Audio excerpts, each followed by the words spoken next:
Tired of the stereotypes? Done with being overlooked? It's time to change the narrative. Welcome to East of Me, Tales in the Tea. We're your host, Ji-Hye Choi, a Korean immigrant settler in so-called Canada. And Samantha Louis Poon, a second-generation Chinese settler in so-called Canada. And this is a podcast where we'll be sipping tea and spilling the tea on the real experiences of East Asian women in North America. One book, one story, and one conversation at a time. Let's get into it.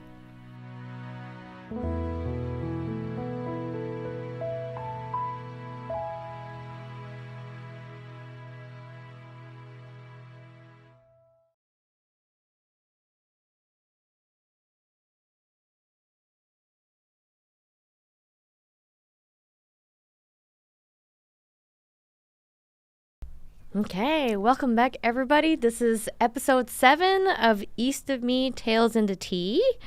We're going to be discussing the book called Minor Feelings by Cathy Park Hong. What'd you think, Sam? I really liked this book. I think it hit on so many important topics and themes. So I'm really excited to dive into this episode and our conversation to see what comes up for both of us. Yeah. How about you? I thought it was a good book to kind of end on. I thought like the book was like, it like related to like all the other books we've read so far, and then just kind of like ties it all together. And then it had a lot of stories that I really enjoyed reading about, and not just like one story, but just like multiples. So that was really cool. Yeah. Where do we even start though? I know. I think for me, what is most prominent in this book, and you know, it can relate to so many other themes and concepts, is the idea of assimilation. And when they were talking about assimilation, it was more so from a forced assimilation into Western dominant culture, and how that actually operates for East Asian people, and not just how it operates, but also the consequences of doing so when we're forced into this notion of trying to adapt to and become one with the culture, right, of the dominant culture. So yeah, I think maybe, do you want to start with that concept or theme? Yeah, I think that's perfect, because even as you're saying, I'm like, oh yeah, yep, things are coming up for me. I'm like, we could definitely dive into that first. Yeah. So what did you think about this idea of assimilation? I mean, I think the author talked about that through storytelling. I think the biggest part for me is just like the language. You know, how she couldn't speak English, but then she had to learn. And then one of the stories she told about her own family is that whenever her parents, especially her mother, try to speak in English, because of broken English and it's not like quote unquote perfect, people will just kind of make funny faces, give condescending looks, and treat her like an infant. And then I'm like, oh man, I remember that vividly also, and having to intervene and having to be kind of a mediator, you know, to like assert our family's needs, but also to kind of like protect my mom. And also the author was talking about how like mom would be so confident when she's speaking Korean, but then when it comes to like having to speak English, she just kind of like retracts back, because she can't find the words to express some things, but also just how people perceive and react to her accent and her lack of grammar, for example. So I was like, ooh, yeah, that gave me a flashback. Yeah, absolutely. And I think same with me from maybe a different context. But for you, like, how do you feel bringing this up, or what comes up for you when you're talking about the language barrier in combination with how you perceived it or what you had to do in response to it? Yeah, it's almost like she like brings out this really good point where children are treated like adults and adults are treated like children. So like my parents, for example, when they try to speak English, they're treated like kids. Like, oh, you poor thing. Like, oh, you're just learning. Like, oh, that's okay. You know? And me as a child, I'm treated like an adult where like, oh, well, you need to speak better English for your parents, or like maybe you should help out more with translating. And, you know, like, it's almost like I try to perfect my English so that I can assimilate, but also it's to like help my parents with these struggles that they had to navigate. But as a result, I'm like treated like an adult where I'm like, I gotta act mature, sound mature. But it's so weird though. As I get older though, I also feel like I get treated like a kid.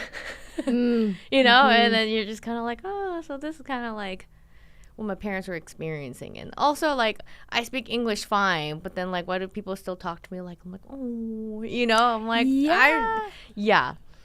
That's just so interesting in terms Right? of how people, specifically East Asian women and femme, and like how we are treated across the lifespan. It's very, thinking about it is very interesting. Like just reflecting on what you were saying. Like I think definitely within, you know, immigrant experiences in general, I think this idea of adultification of children is such a influencing factor that people experience, and what you were talking about, like you experiencing it as well, the expectation and responsibility put on young children to not just act as a mediator between their parents and you know, services or resources that they're seeking, but also to be in this like protector mode as well, because when you aren't provided with resources or services in a language that people can actually understand and express themselves, it becomes so hard to navigate. And like what you were saying, it really resonated with me with this idea of how your mom couldn't actually explain like the I guess to the fullest extent, which is, it's harmful. It's harmful. And it's this idea of forced assimilation for you, this idea of, okay, you tried to perfect English, and it's a strategy of survival in the context, because what would you be left with without doing that? Right. And then it's almost like, okay, so I assimilated through language, but like, why am I still treated differently? Right. Yes. So it's kind of like, so is assimilation like working or not working? I thought it was gonna get me in. You know, that's why I'm like, it feels like an illusion that like if you assimilate you're gonna be all fine, but then like even when you do, you're like still feel like an outlier. You know. So I thought it was interesting how like she kind of explained that, or showed that through storytelling. And even if I think about when I was growing up, you know, in like schools, I feel like we're always seen as like the quiet students who work hard, or good students.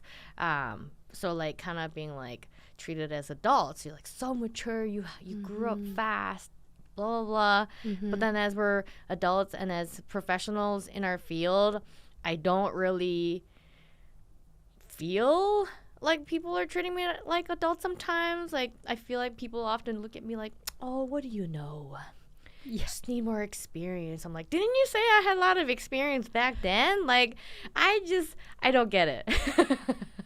As you're saying that, I am really resonating, because I similarly get treated like that in a professional capacity, and I'm not sure what it is, but I've definitely noticed myself, I would say in the past year, just in my career, my professional job, of me then internalizing that. And so I go around and I'm like, yeah, I don't have any experience.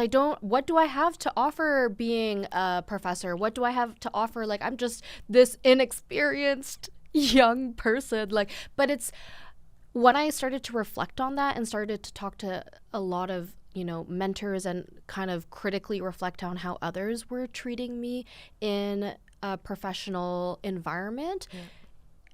I was like, okay, I think a lot of it is internalizing these perceptions that people have of me and how they treat me into my own perception of myself. And it's been quite the process. And I think I only just came to that realization quite recently, like in the past few weeks, when I was like, why do I feel like this? I shouldn't feel like this. And I had a really good mentor that I talked to and was like, you should feel confident in your skills. Like, you have the skills to be here. Like, why, like, what comes up, like, when you say you feel like you don't have experience or you're navigating this space in a different way. And I was like, well, actually, I don't know. I think it's just me perceiving myself like that, which, I think that's probably the worst. Not the worst, but that's probably like a not great way to go about it, right? The when it gets to this idea of, okay, others are experiencing you in this like youthful child, like what you were saying, like infant perception, but then when you internalize it and navigate a professional setting in that way, like, we got to unlearn that. Well, me specifically, but like generally if it happens to other people. So yeah, and it's like so insane when you think about it, because like, okay, so we look young, so it's possible people may think we're younger than we actually are. But even if I try to dress more professionally or look more mature, like, I would still get people questioning, like, oh, like, why are you dressed so professionally? Or it's like, oh, like, and so like, okay, so you want me to look young or old? Like, doesn't seem like it matters how I look on the outside. I think your perception of me stays the same regardless. So why is it about me when it's about you? You should point the finger the other freaking way. Just saying. Do some reflection. Like, do some reflection. I think you're projecting right now. Yeah. But am I going to say that? Probably not. No. Because if we said it, we would become the problem in these environments. Oh, and then we would definitely get scolded and have meetings with manager or what have you. So I have no capacity for that. No. And I think that's something that we both probably have navigated in the past. And we're just like, at what extent does it become too much emotional labor? And you just kind of like, yep, this is how people see me, but I'm still going to navigate these spaces in the best way that I can, and honoring our own capacity, you know? And, it almost feels kind of abusive in the sense that, like, people will say, oh, you got the job because you deserve it, but then, like, treated me as if, like, I lack experience or I lacked insight, and then I'm like, okay, and then the imposter syndrome comes up, and I'm like, okay, so am I a diversity hire? But I thought you said I wasn't. And then you start to spiral, and then you're like, what's my identity? Do I assimilate? But see, even when you try to, does it matter? I don't think so. No, it totally doesn't. And what you just said as well, like, you said imposter syndrome. And this is something that I definitely feel like I have labeled it as imposter syndrome throughout my whole professional career.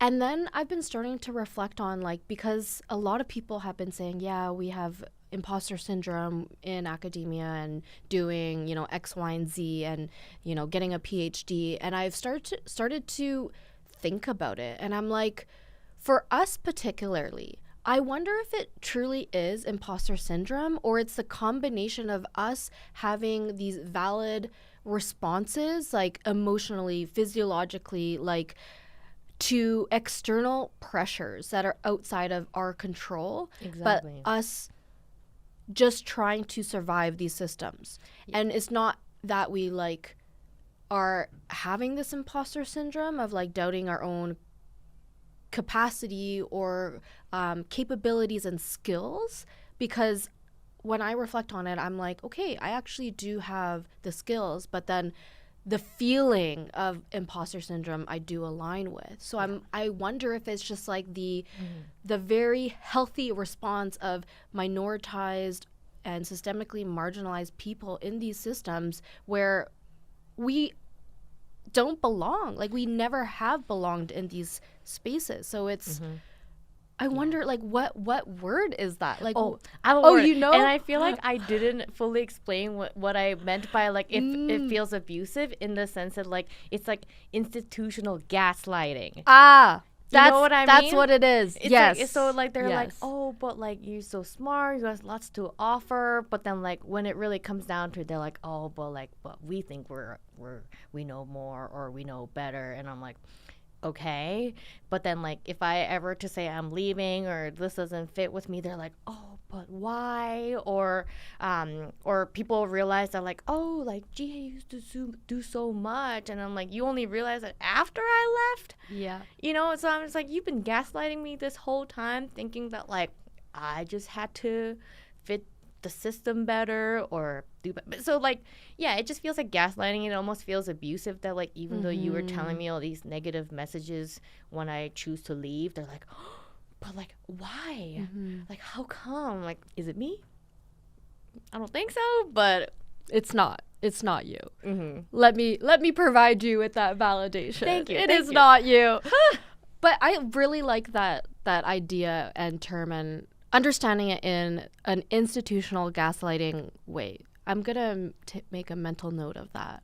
I think that's so important for us to remember and remind ourselves as we're navigating these spaces, because it can be all consuming. It can just like make you question absolutely everything about yourself. So when we remind ourselves, remind each other, and remind others as well that, okay, we are not the problem. It's how these systems are set up and the people that continue to uphold these systems that are the problem. Yeah, and then when we try to speak up about it, it makes other people uncomfortable. And I mean, to be fair, it makes me uncomfortable when other people are uncomfortable. So I choose my battles. Yeah. But then I'm like, can we just all get uncomfortable and then like do something about it? Yeah, really, really seek that discomfort in the process, because we won't have any progress without it. No. But I've been definitely told from people in the past that I personally, because I call things out and question the status quo, especially within an academic setting, that I personally make people uncomfortable. And I used to think that was like, okay, why are people telling me this? I feel bad about it. And I started feeling uncomfortable as well. And then recently I was like, actually, that makes me pretty proud of myself, that I am actually doing the right steps and actions to actually align with my values, with the larger values of being anti-oppressive and decolonial and anti-racist. And so I think it's so difficult to navigate, though, when we're just feeling by ourselves, and who else can we rely on in a community sense. But I think that's why it's important to have these conversations. Yeah. But also, going back to the institutional gaslighting, if you were to say somebody made you uncomfortable, how would that be perceived? Exactly. Right? Exactly. But when it's coming from your colleagues who are white and they're like, oh, Sam said something that was like too uncomfortable for me, then you have a whole meeting, or like I'm sure there were some like serious talks or like some scolding, or you know, and then you're just like, okay, so how come it's not okay if I make them uncomfortable, but when they make me uncomfortable, that's fine? You know what I mean? Yeah.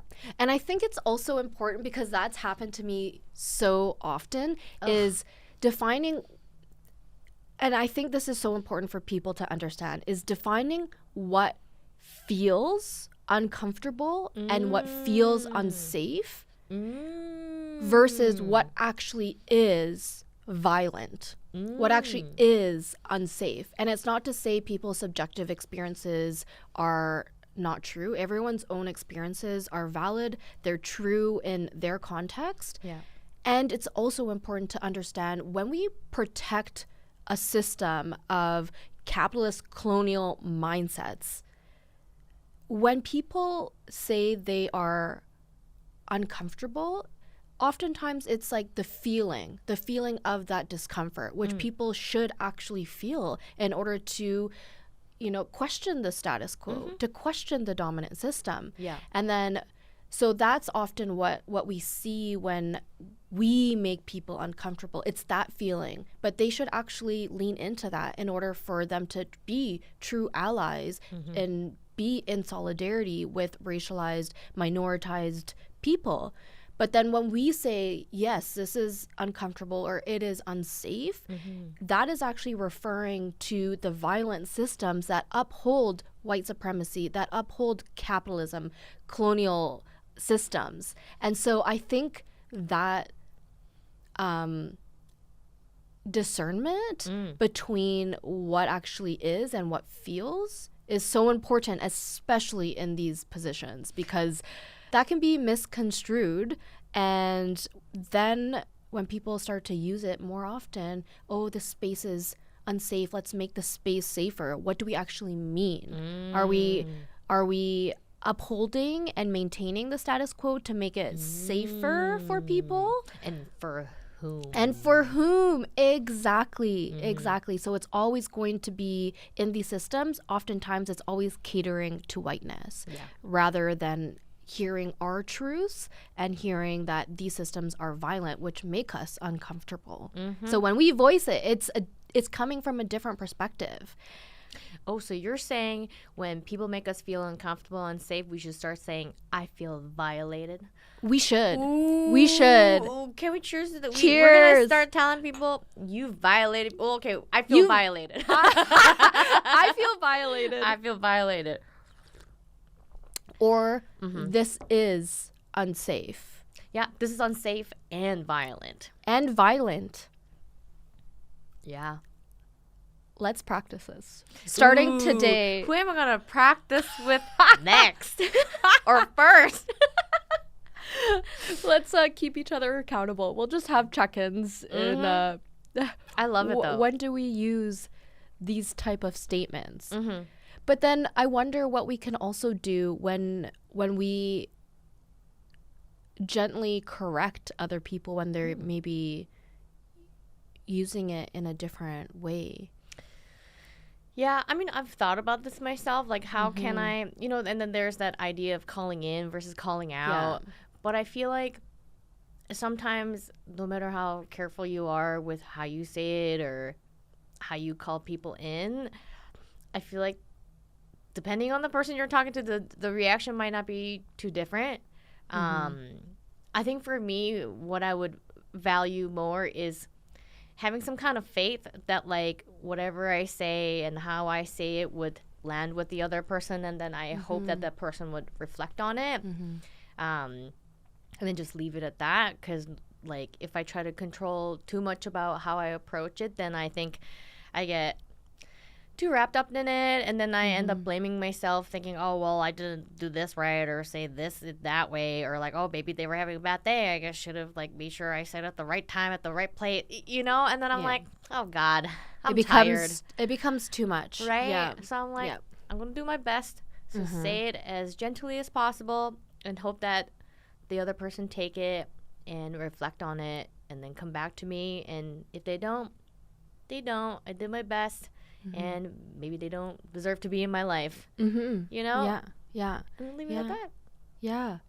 Can we go back to this idea of calling in and calling out? Yes, for sure. And I mean, it does relate to this book and the experiences that the author shared. But I would love to have this conversation. Okay, let's get into it. On the nuances between calling in and calling out. What are your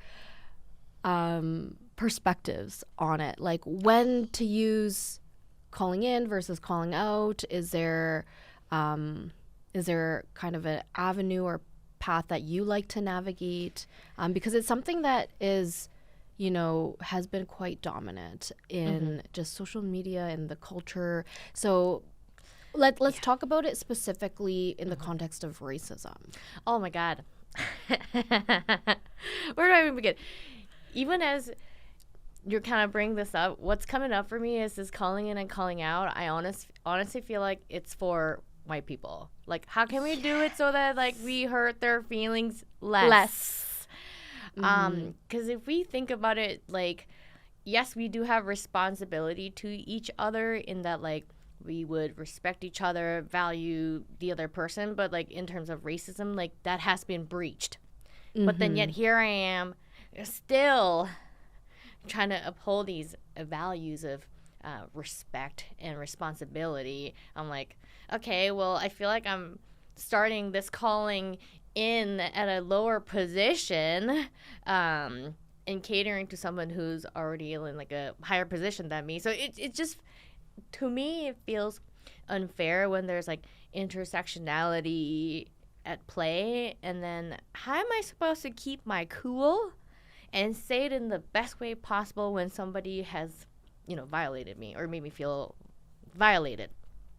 Which in and of itself, this idea of the expectation for racialized people when they experience racism to maintain what so many people are calling now in common terminology regulate your nervous system. It's like, actually, I am experiencing a principled rage, which is a quite healthy response to a violent system. If people who are racialized are not experiencing that, that means you are assimilating into the system of the dominant white culture, which is, that needs to be more reflected. Yeah, how is it not affecting you? Exactly. It's like, did you separate this identity and then you attached yourself to whiteness? Because, like we said earlier, that doesn't work. It doesn't. So I think what you said, in terms of it is so complex in this idea of calling in, calling out, I very much agree with you that it has been a tool of actually invalidating our experiences and the fullness of the experience and our feelings in response to something that is racist. And I think it actually goes into this notion of it requires more emotional labor for racialized people to then start, holding people accountable for what they have done and how they have harmed. And that, I think, is actually expecting so much of us or of other racialized people. Like it's going down this line of thinking that you were affected and so you have to create the solution for how you were harmed.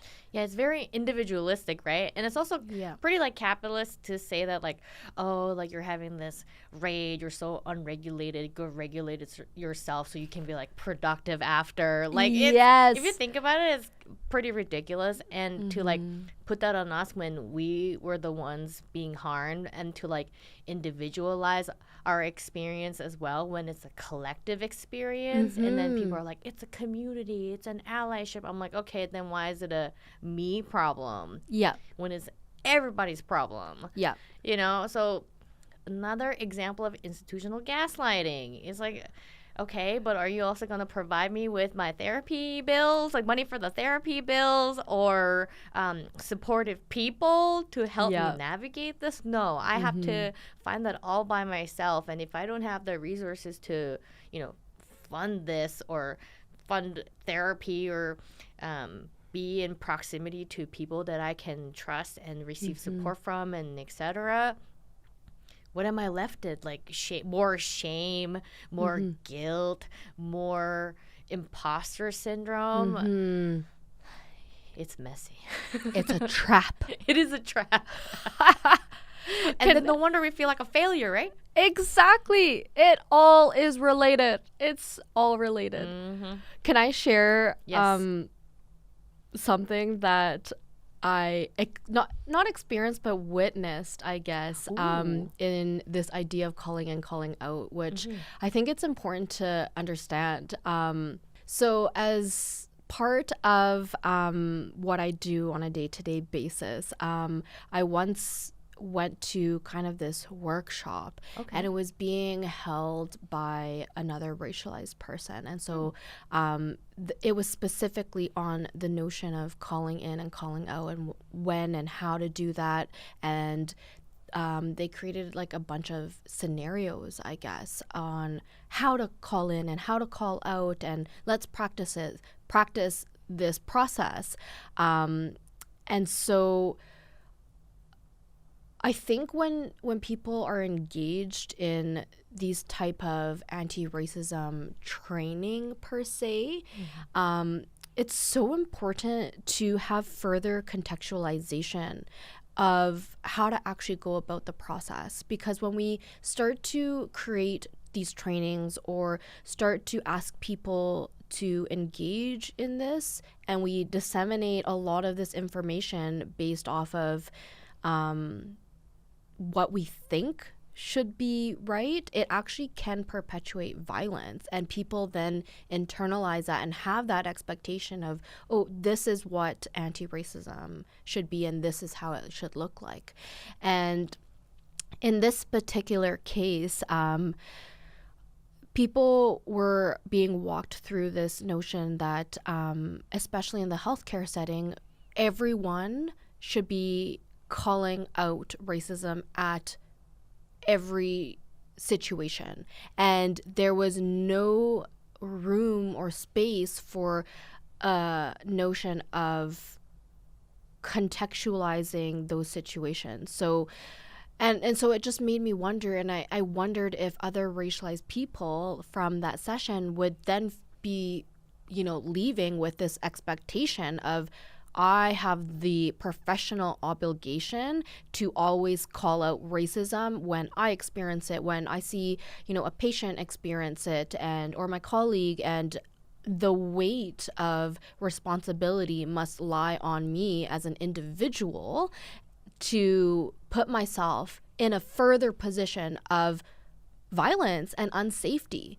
Because when I think about my own nursing practice, when I was experiencing racism, I had to find people who were safe that I can disclose this with, especially when I was a nursing student going through the process. I can't be calling out absolutely everything just to anybody and be like, okay, don't be racist. This is how you are racist. And no matter how gentle you are, people often do not have the capacity, especially within a healthcare, fast-paced, intense environment, to be able to reflect and internalize that. And so I think that can become very harmful when we start to expect racialized people to be the ones calling out people in public, intense spaces, which I think is a nuance that a lot of people don't think about. And perhaps this is a result of either white people being the so-called experts of anti-racism, or racialized people who have not done the internal work to, remove whiteness from their ideologies, from their values, in order to move forward in a collective way. And so I think this idea of calling in, calling out can be very interesting in the process of different environments and who you're actually talking to when you're saying that. Yeah. It's almost like, I think it'd be great if more white allies do the calling in and call out for us. I feel like that would be like the true allyship, in my opinion, because to be honest, they'd be listened to more. People value their feedback more, as opposed to I could say the same thing, but then they'd be like, huh? But then if another white person said it, they'd be like, that's brilliant. How did you think of that? It's almost like when we say it because it's out of our experience, it's not valid. But when like somebody like thinks outside of the box because it doesn't happen to them regularly, it's considered brilliance. You know, and then I think the workshop that you attended, it sounds like, I think that the idea of calling in and calling out, like, we could learn, you know, something from it, but it doesn't seem like you said, they didn't provide the context or the consequences of what happens when you do these acts of calling in and calling out. And it's not just consequences on an individual level, but like professionally or even like within your relationships, like to the like a smaller community that you belong to, but also the broader community. Like, for example, let's say as a nurse, you start calling things out. People in your unit's gonna notice. People that you treat like your clients, patients would start saying something. Maybe your manager will notice. And then let's say if you're part of an organization, maybe like you get labeled as this like unhinged nurse who just calls out racism, and then everybody in the organization knows you as this person. So like there are so many consequences to this, and then who is providing the protection? Because there is no protection. Like you end up dealing with the consequences yourself. So like emotional labor plus having to what do you call it, like not just consequence but deal with the aftermath. It's like they're like, oh, just like create a small tornado and then exist in it. Yeah, it'd be you just like or just continue get hit by it. You know, like I was just like, oh, like okay, sure, yeah. And then I think it's hard because I love like anti-racism training and all these things that we can learn from it, but like also like sometimes those spaces feel very much cultivated as a business. Don't get me started. I know, and I feel like that's not even relevant to this book. It's not, but it is because it's kind of our reactions to so being forced in an assimilation way. Yes. It does connect.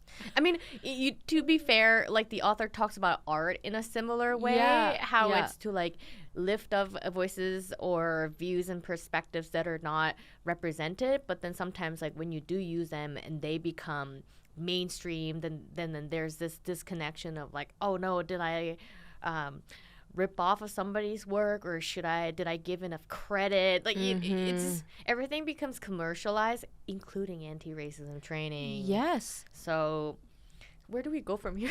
I'm like, I do want to respond to this though. Okay, like good. this idea of anti-racism training. It's not to say that practicing anti-racism is the problem. The complete opposite. We should be practicing anti-racism every day, all day. Reflect on it. Continue to grow. That's the process of being anti-racist.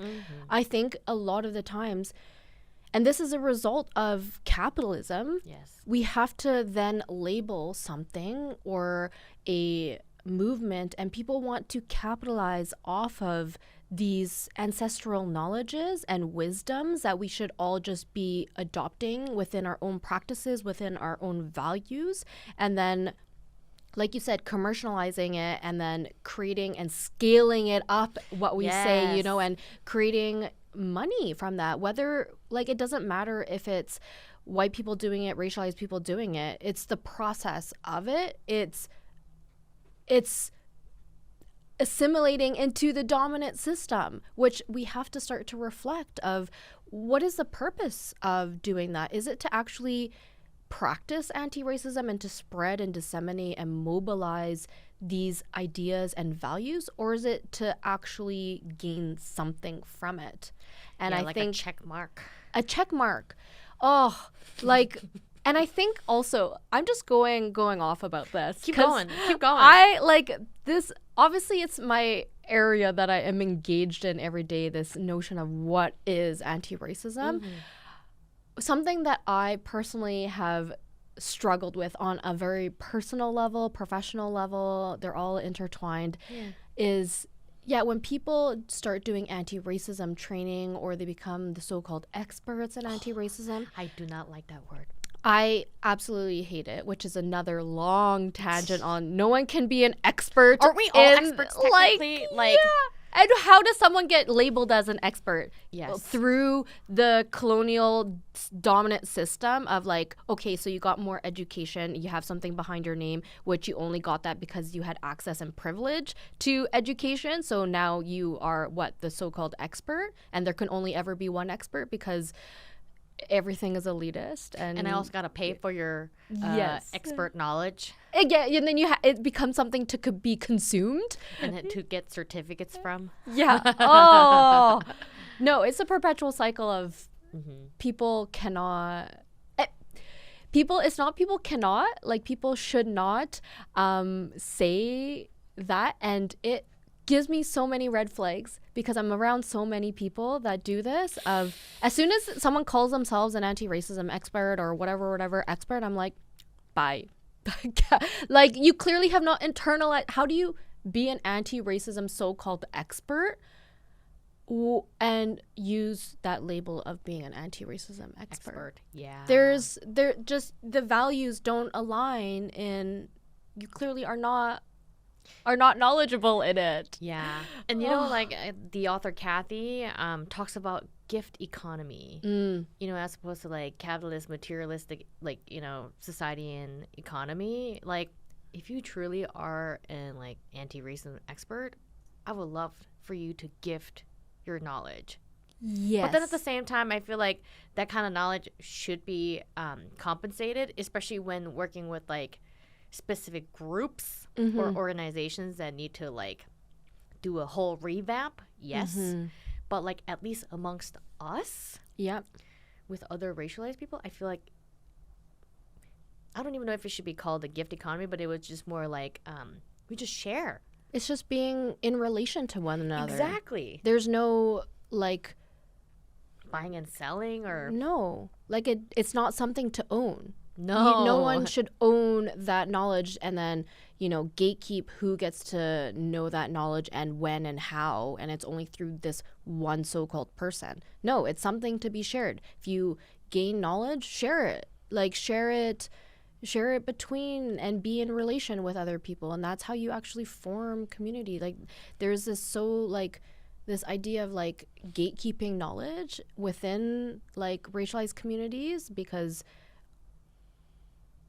it actually just represents like a capitalist system. Because then within racialized communities, because if one person has this expertise or like this resource that like that's attached to themselves, they become like the concept that is valuable. Yes. It's kind of like, you know, like as a therapist, there's like so many different modalities out there, and there's like really famous like therapists and whatnot. But it's kind of like similar to when they get like idolized so much. Because I'm like, I swear there's so many great therapists out there, but this person with a PhD or like doctor happens to be the expert, and everybody's like, oh, we love this person, like they're so amazing.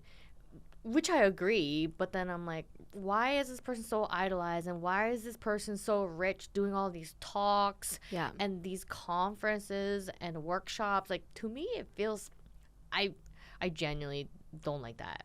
Me neither. Like, we can revere somebody and learn from somebody, but like, why does it have to be like an institution? What? Ooh. Why is experience institutionalized as knowledge, and then the knowledge gets disseminated as a product? Oh my God.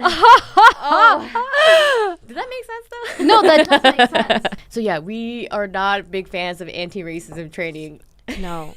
And the other thing, I think, before we wrap up, because I think we went on a long tangent, but there's this one last thing about anti-racism training is like, most often if you see any anti-racism training, whether it's coming from people in community or it's coming from these so-called experts in anti-racism within, you know, people that often have PhDs in the area, they will create a framework, a step-by-step thing, a framework to guide people through anti-racism. It's so true.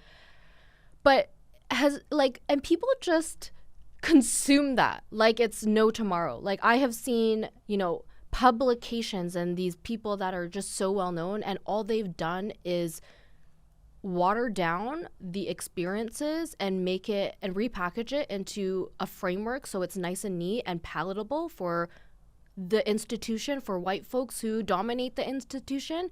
And there's no space, no room for complexity, for nuance, for understanding multiple experiences. And so I think that's another huge red flag in how people not just create that, and it's part of like, making anti-racism sellable because you created a framework, but then how people also consume that. When people consume that and reuse that knowledge and amplify that knowledge, you are all contributing to the larger system of white supremacy, of racism. And so that's another thing with these processes that we are kind of forced to assimilate into, but I think our nervous systems are like reject, but then we're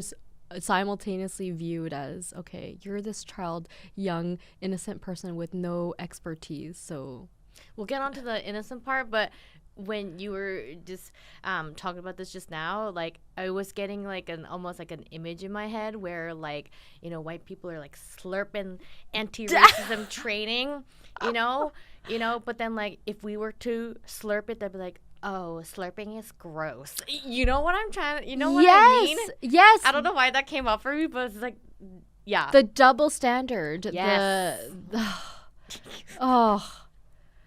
Yeah. Well, I think we covered a lot and simultaneously not a lot in this episode.